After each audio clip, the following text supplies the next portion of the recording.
The sample collector hummed against Iloria's palm, its crystalline edge glowing faintly blue in the dim light of the human establishment. Earth bars were notoriously chaotic, perfect for her mission. Her six-fingered hand tightened around the device as her opalescent eyes scanned the crowd, searching for an ideal specimen.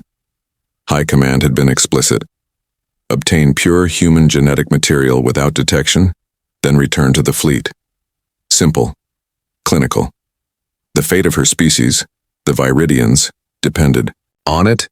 You're not from around here, are you? Iloria stiffened.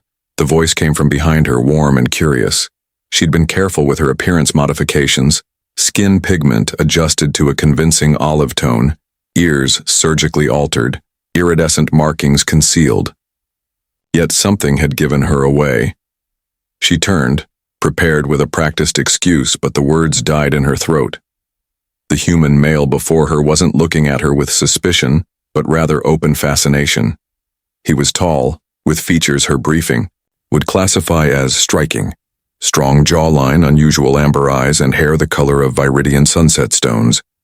Lyric Kavos, he said, extending his hand in the human greeting custom. Visiting professor of xenoanthropology, and you're clearly someone with an interesting story. Her secondary heart fluttered. This wasn't part of the plan. Interaction was explicitly discouraged. Yet his genetic profile, visible through her enhanced perception, showed exceptional markers. Exactly what the research division needed. Iloria, she replied, keeping her lineage name secret as she took his hand. The brief contact was enough. The collector in her other palm whirred silently, gathering skin cells. Mission accomplished. She should leave immediately. Let me guess. Lyric continued, sliding into the seat beside her, completely unaware he'd just donated genetic material that might save her civilization. You're researching something. I recognize that look, the careful observation, the way you're cataloging everything. Iloria's breath caught. Was he mocking her? Playing with her? But his expression remained genuine, curious, without malice. I'm simply passing through, she replied carefully. Your planet has unique attributes. Lyric laughed, a sound that resonated oddly within her. That's one way to put it. Earth is a mess, but it's home. Are you staying long enough for me to show you the parts worth seeing? Protocol demanded she refuse, extract herself, return to the ship orbiting discreetly, beyond the moon. The sample was secured, mission complete. Yet something in his eyes and the casual way he accepted her obvious differences without fear or revulsion made her hesitate. High Command hadn't forbidden learning more about humans, had they? Understanding their psychology might prove valuable for the integration phase should the genetic therapy succeed. Perhaps, she found herself saying, I could stay a little longer. The smile that broke across Lyric's face triggered something ancient and unnamed in Iloria's core programming. For the first time since landing on this primitive, beautiful world, she wondered if there might be more to humans than their precious, compatible DNA. What she didn't realize was that her decision to linger would alter not just her mission parameters, but the destiny of two species hurtling toward an intersection, point the universe had been arranging for millennia. 3 standard days had stretched into 7.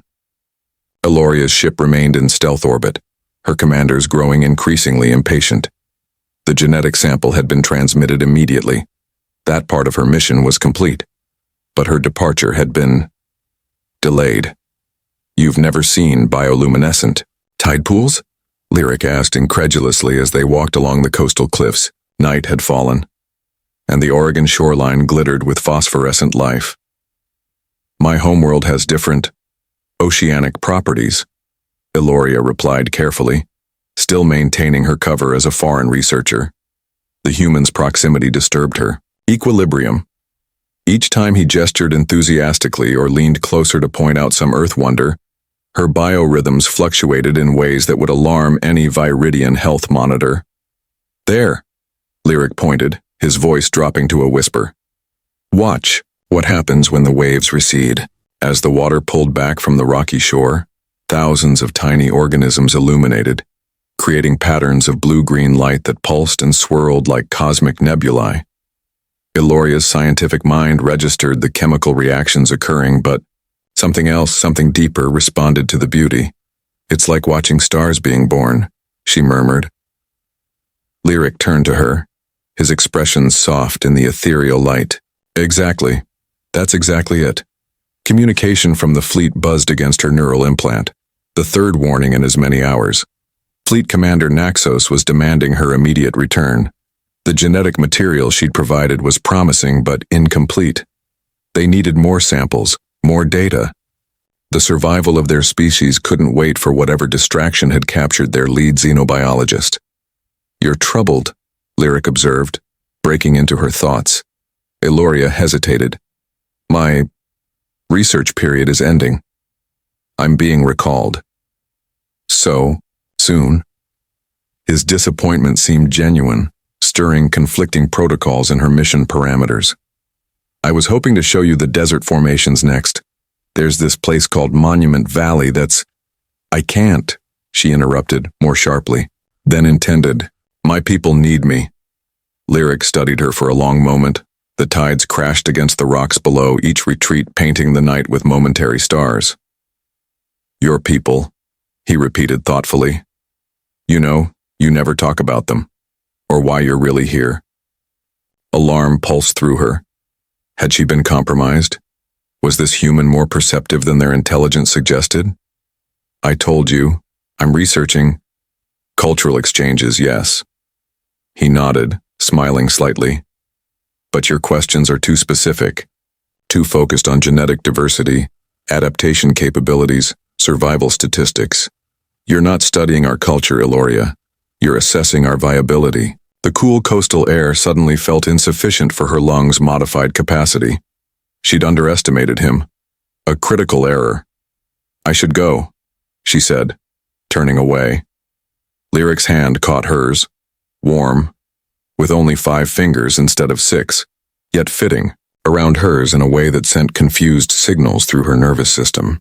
"Whatever your mission is," he said quietly, "whatever you need from Earth, from humans, just ask.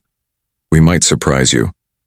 The bioluminescent organisms continued their hypnotic dance below, mirroring the conflict flickering within her. For generations, the Viridians had observed Earth from a distance, studying humans as potential genetic donors, never as collaborators. The degenerative condition ravaging their population required human DNA to cure.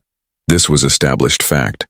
What was not part of any calculation was the way this particular human looked at her, not as a specimen, not as an alien entity, but as a person worthy of trust. "My people are dying," she whispered, the confession slipping past years of training. Instead of fear or rejection, understanding dawned in Lyric's unusual amber eyes. "Then let me help you save them." The research vessel's laboratory hummed with activity as Iloria manipulated the holographic gene sequences floating before her. Lyric watched from a safe distance, his expression oscillating between scientific fascination and profound existential shock. "You've been compatible with humans for how long?" he asked, still processing the revelation that her ship had been cloaked in Earth's orbit for weeks. "Our species diverged approximately 27,000 of your years ago," Iloria explained, her fingers dancing through the DNA strands projected between them. A Viridian exploration vessel crash-landed on primordial Earth. The survivors integrated with early humans.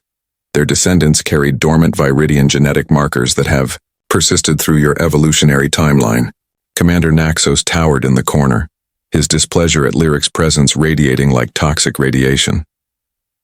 "This unauthorized disclosure compromises centuries of protocol," he growled, the translator barely softening his tone. "With respect, Commander," Iloria countered, "our traditional approach has failed. 17 extraction missions, all yielding inadequate genetic material because we treated humans as specimens rather than potential allies." Lyric stepped closer to the hologram, studying the twisted helix structures.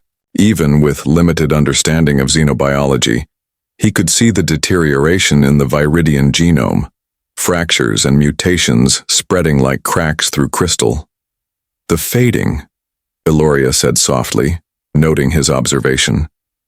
Each generation, more children are born with compromised cellular stability. Our bodies essentially forget how to maintain cohesion.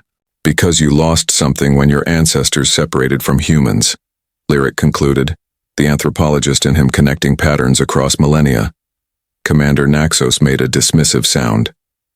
The human cannot possibly comprehend. But I do, Lyric interrupted, turning to face the imposing Viridian officer. Your species evolved in isolation, developing remarkable abilities, your neural networks, your sensory adaptations, but at a cost. You specialized too quickly. Humans did the opposite. We remained adaptable, generalized. Eloria's secondary heart quickened. Precisely. Human genetic diversity holds the key. The specific nucleotide sequences that our ancestors lost when they evolved away from Earth's environment. The laboratory door hissed open as medical officer. Zythia entered, her expression grim. The latest projections are complete. Without intervention, our population faces complete cellular breakdown within 3 generations. Lyric looked between the Viridians, his mind racing through implications. You don't just need my DNA, he said slowly. You need humanity's agreement to a cross-species medical program. Yes, Eloria admitted. But our council believed humans would respond with fear, that your species would see us as threats or invaders. Some might, Lyric acknowledged, but I've studied enough of human history to know something about us. We rise to challenges when they're presented honestly. Secrecy breeds suspicion. Transparency breeds trust. Commander Naxos stepped forward, his imposing height forcing Lyric to look up. You suggest we simply reveal ourselves? Risk everything on human goodwill? I suggest, Lyric replied steadily, that you stop thinking of humans as primitive genetic donors and start seeing us as partners in survival. The commander's secondary respiration vents flared with indignation, but Eloria moved between them. The human has earned the right to speak, she said firmly, and his reasoning aligns with patterns I've observed. Commander, our traditional approaches have led us to extinction's edge. Perhaps it's time for adaptation. Outside the laboratory viewport, Earth hung suspended in space, blue and white, and achingly beautiful. Lyric gazed at his homeworld, understanding, for the first time, how it might appear to these visitors, not just as a planet but as salvation. Your people and mine share ancestry, he said quietly. That makes us family, distant as we've become, and family helps each other survive. Eloria's opalescent eyes met his, filled with something beyond scientific interest, something dangerously close to hope. Then help us, she whispered. Help us find a way to approach humanity. The United Nations Security Council chamber bristled with tension. 37 days after Lyric had first met Eloria in that unremarkable bar, he stood before the world's most powerful leaders, making history. Ladies and gentlemen, he continued, his voice steady despite the magnitude of the moment, the Viridian delegation awaits your response. Their fate, and potentially a new chapter in human history, hangs in the balance. The Secretary General leaned forward. Professor Kavos, you're asking us to believe that these visitors have been studying humanity for millennia, that they share our ancestral DNA and now face extinction without our help? Yes, Madam Secretary. That's exactly what I'm saying. Murmurs rippled through the chamber. The Russian representative scoffed openly. Convenient story. They need our genetic material for their survival? Perhaps they want it for other purposes. Lyric had anticipated this reaction. The Viridians could have harvested human DNA covertly for generations. Instead, they're requesting formal partnership. They've shared advanced medical technologies as a gesture of good faith. The Chinese delegate studied the data pad before him. These regenerative techniques, they're decades beyond our current capabilities. Centuries, actually, Lyric corrected. And that's just the beginning of what collaborative research could yield. A tense silence fell over the chamber as the implications settled. The American representative finally spoke, Her voice measured. We'd need verification protocols, safeguards, oversight committees. All reasonable, Lyric agreed. The Viridians understand your caution. Outside the UN building, crowds had gathered, their numbers growing hourly since the first images of the Viridian delegation ship had been released to the public. Some carried signs of welcome, others of protest. Earth's first official contact with extraterrestrial life had unleashed every human reaction from euphoria to terror. I wish to address the council personally, came a familiar voice from the chamber entrance. Eloria stood there, her appearance no longer disguised. Her natural skin tone, a subtle blue-silver that caught the light in prismatic patterns, was fully visible. 6-fingered hands rested calmly at her sides. The chamber erupted in startled exclamations. "This is irregular," the Secretary General managed. "So is our situation," Eloria replied, her voice carrying clearly as she moved to stand beside Lyric. "Centuries ago, my ancestors chose isolation over interaction. They believed humans weren't ready for contact. That choice led us to genetic crisis. I am here to ensure we don't repeat their mistake." Lyric watched her with pride and something deeper he wasn't ready to name. In the weeks since his discovery of her identity, Eloria had transformed from distant researcher to passionate advocate for cooperation between their species. "Honored representatives," she continued, "I do not ask for your trust immediately. I ask only for your willingness to explore possibility. The genetic therapy we require would be entirely voluntary, with full disclosure to all human participants." The British representative raised a skeptical eyebrow. "And what do humans receive in this exchange beyond your medical technology?" Eloria's secondary breathing vents fluttered subtly, a sign of emotion Lyric had learned to recognize. "Knowledge," she answered simply, "of the 17 inhabited worlds we've discovered, of faster-than-light travel, of your own forgotten history and potential." The chamber fell silent again, this time with a different quality. The stunned quiet of minds recalibrating to new horizons. The Secretary General studied Eloria carefully. "We will need time to deliberate." "Of course," Eloria inclined her head, respectfully, "but I must be transparent, my people have little time remaining." As they exited the chamber, reporters surged against the security barriers, cameras flashing. Lyric felt Eloria's 6-fingered hand slip into his, a gesture of both comfort and unity that would soon appear on front pages worldwide. "Did we do enough?" she asked quietly. Lyric squeezed her hand gently. "We've given them truth. Now we wait." Outside, the crowds had doubled, their chants now clearly audible. "Welcome home, welcome home." The integration center outside Albuquerque bustled with activity. 6 months after the historic UN agreement, the first phase of the Viridian Human Genetic Restoration Initiative was fully operational. 17 similar facilities had been established globally, each serving as combined research centers and cultural exchange hubs.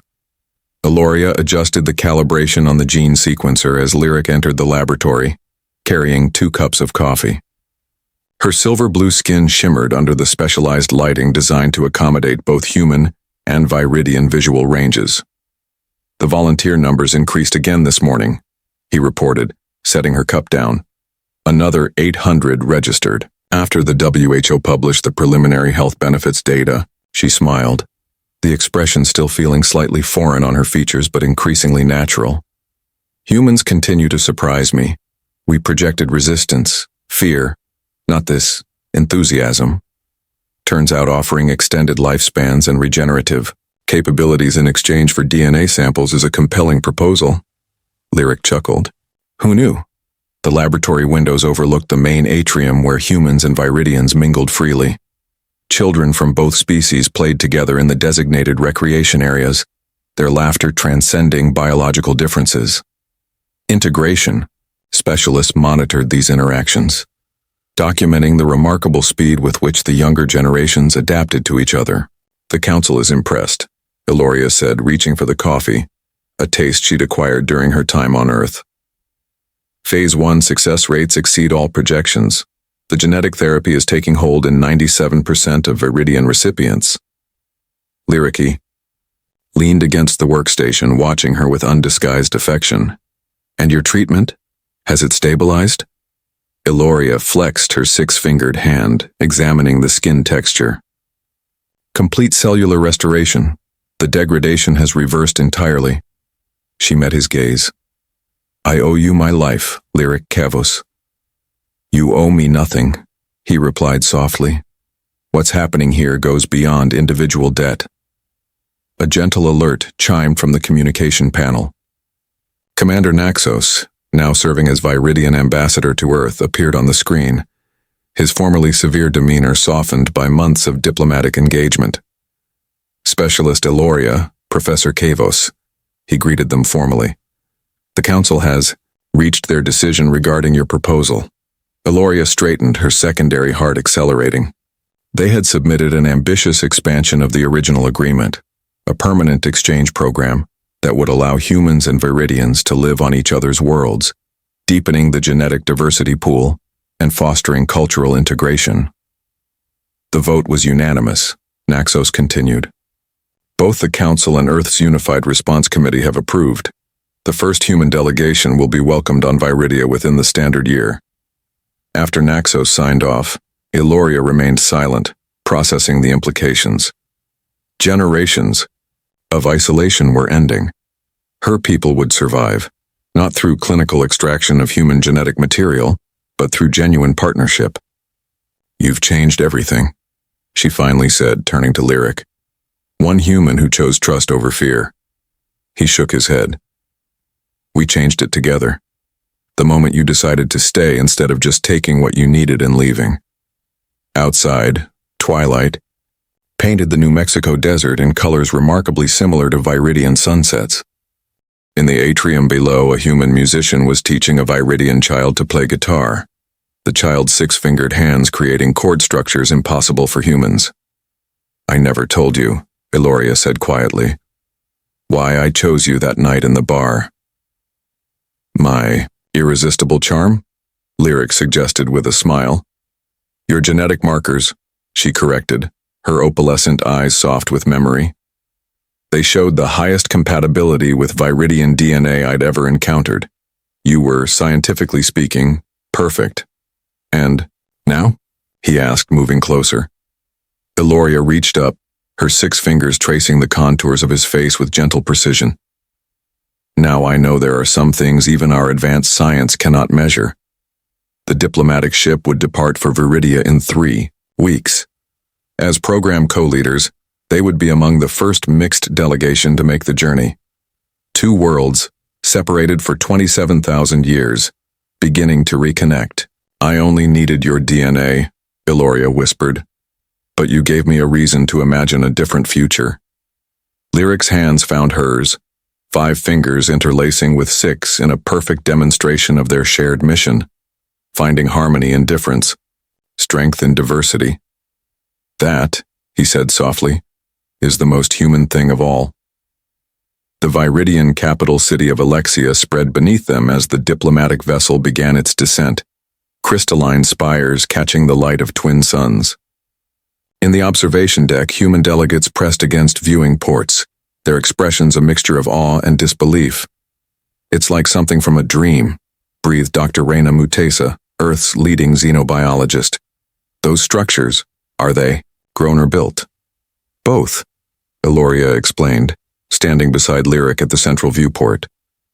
"Viridian architecture is semi-organic. The foundations are seeded, then guided through developmental matrices. 2 years had passed since the first contact announcement on Earth. 2 years of unprecedented cooperation, scientific exchange, and cultural integration. The genetic therapy program had saved 98% of affected Viridians. The cellular degeneration plague that had threatened their extinction was now classified as a managed condition." Lyric squeezed Eloria's hand as the ship glided between towering biostructures. "Nervous about the homecoming?" "Not nervous," she corrected, though her secondary breathing vents betrayed subtle fluttering. "But changed. I left as a genetic collection specialist. I return as something else entirely." The diplomatic vessel, settled onto the ceremonial landing platform where the full Viridian High Council waited in formal reception formation.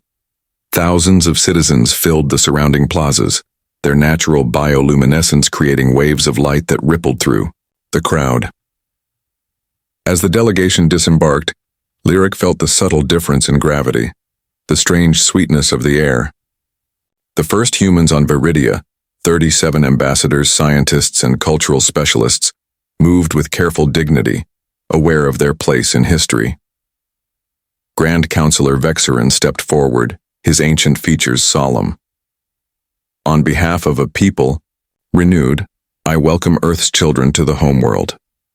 The formal greeting ceremony proceeded according to carefully negotiated protocols. When it concluded, Eloria led Lyric away from the main delegation toward a secluded viewing platform overlooking the ancient heart of the city. There's something I need to show you, she said, her voice uncharacteristically tentative, something few outsiders have ever seen. The platform descended silently into the bedrock beneath the city. They emerged into a vast chamber, illuminated by soft, bioluminescent light. At its center stood a preserved vessel, unmistakably a spacecraft, though unlike any design Lyric had seen in the extensive Viridian technical archives. The origin ship, Eloria explained quietly. The vessel that crashed on Earth 27,000 years ago. We recovered it 15 millennia later, after our ancestors developed sufficient technology to return. Lyric approached the ancient craft reverently, the beginning of our shared story. Yes, but there's more. She guided him to a sealed crystal chamber where a single data core pulsed with light. The ship's records, our historians translated them generations ago, but the council classified the complete findings. Until now, the data core activated at Eloria's touch. Holographic images materialized around them, star charts, biological samples, mission parameters, and finally, the captain's last log entry. A Viridian figure appeared, injured but resolute. Final record. The crash was not accident. It was choice. The genetic divergence accelerating among our kind cannot be corrected by conventional means. Integration with the promising indigenous species offers our only path to survival. We choose this exile knowing we may never return to the stars. 2. Those who might someday find this record, we did not fail our mission. We transformed it. The hologram faded, leaving Lyric and Eloria in stunned silence. They crashed deliberately, Lyric whispered. They chose Earth, chose humans, as partners in survival. Yes, Eloria confirmed. The Council kept this hidden, for generations believing it would undermine our perception of evolutionary superiority. But now it's come full circle, Lyric realized. What began as deliberate integration has become deliberate integration again, 27,000 years later. Above them, the celebration continued as humans experienced their first night on an alien world. Tomorrow would bring the commencement of permanent exchange programs. Humans studying on Viridia, Viridians establishing communities on Earth. Two branches of the same evolutionary tree, reuniting. There's something else, Eloria said, her opalescent eyes holding his. The medical integration teams confirmed it this morning. The preliminary human participants in the reverse genetic therapy are showing cellular regeneration beyond projected parameters. Lyric's eyes widened. You mean, the human lifespan extension isn't just a side benefit, it's as significant as our healing. We needed human genetics to survive. Humans need Viridian genetics to reach their full potential. Neither species is complete without the other. The ancient ship stood silent witness as Lyric processed this revelation. From first contact to now, each discovery had expanded the horizons of possibility. The Council is announcing it tomorrow at the integration ceremony, Eloria continued. Complete bidirectional genetic compatibility, the beginning of a new evolutionary chapter for both our kinds. Outside the chamber, two civilizations began the delicate dance of reunion. Inside, surrounded by the evidence of a 27,000-year journey, Lyric finally understood the true significance of his chance meeting with Eloria in that unremarkable Earth bar. You only needed my DNA, he said softly. but I needed you to help humanity see beyond our own world. Eloria's six-fingered hand found his five-fingered one, a physical representation of difference finding harmony. Perhaps the universe has more intelligence than either of our sciences have acknowledged. The origin ship's systems hummed softly, as if in agreement.